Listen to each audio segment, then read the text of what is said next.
If I asked you, what do you want out of life? I bet your answers would be similar to mine and everyone else's. You'd probably tell me that you want to be happy, make lots of money, and have amazing relationships. I mean, we all want that, right? Who wouldn't? But the problem with a question like that is that the answers are useless. They're so generic that they don't hold any meaning and have no way to lead you to the life you want. A better question that you might not have considered, one of the most important questions that you could ask yourself, is what are you willing to struggle for? The answers to that question are much more likely to determine your outcome. Many people want to start their own business or side hustle, but there's no successful entrepreneur who doesn't appreciate risk, face uncertainty, accept repeated failures, and work for an insane amount of time on something that has no guarantee of working.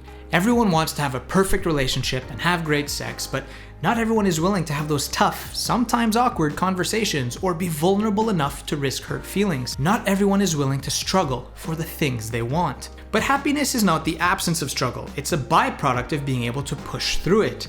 You can't avoid negative experiences for very long until they start creeping back into your life. And we could all handle positive experiences quite easily, but it's how we handle the negatives that matter.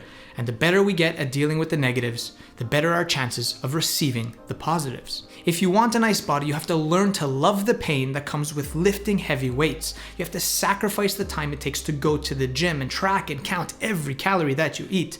You have to be willing to struggle. The question that determines your success is not what do you want to enjoy, but what pain are you willing to endure? There's a popular idea spreading around these days that if you want something, you just have to believe hard enough. Repeat what you want to yourself in the mirror every day and you will magically manifest it.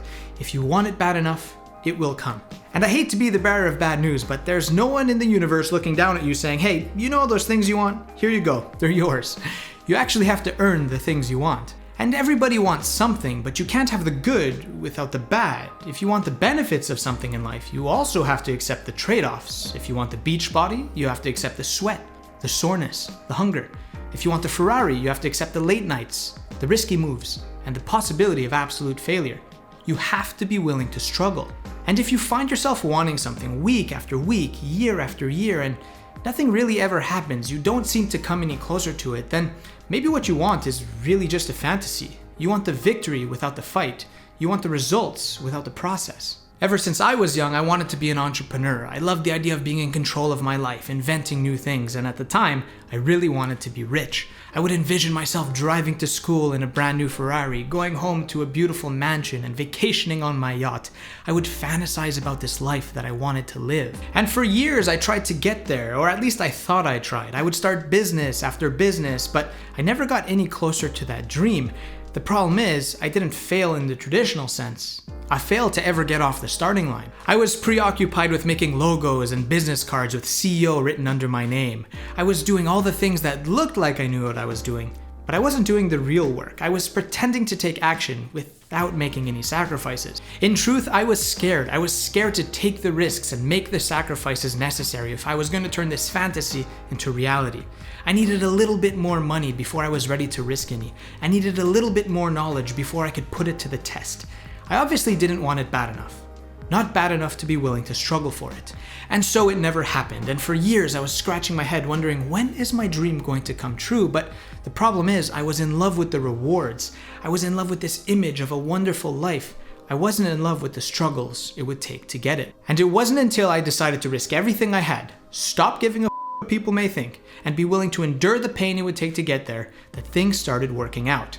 When I dropped out of school to start my first real business, I had to face the harsh judgments of my friends and family telling me how stupid I was. When that business failed, I was left penniless and had to accept being broke. And when I started Stoic Reflections, I worked for years before making a single dollar. And today, I no longer care about fancy cars and big mansions, but I still love entrepreneurship, and the sacrifices and risks remain the same. The only difference between me then and me now is that now I'm willing to struggle for it. Your success in life is ultimately going to be defined by what you're willing to struggle for. The people who enjoy the struggle of lifting weights and eating healthy are the ones who end up in good shape. The people who are willing to live like starving artists and write hundreds of songs that no one listens to are ultimately the ones who make it. And the people who accept risk, uncertainty, and repeated failures are the ones who become successful entrepreneurs. The difference between dreamers and achievers is simple. The achievers decided that it was worth the struggle. So don't ask yourself, what do I want out of life? Ask yourself, what am I willing to to struggle for.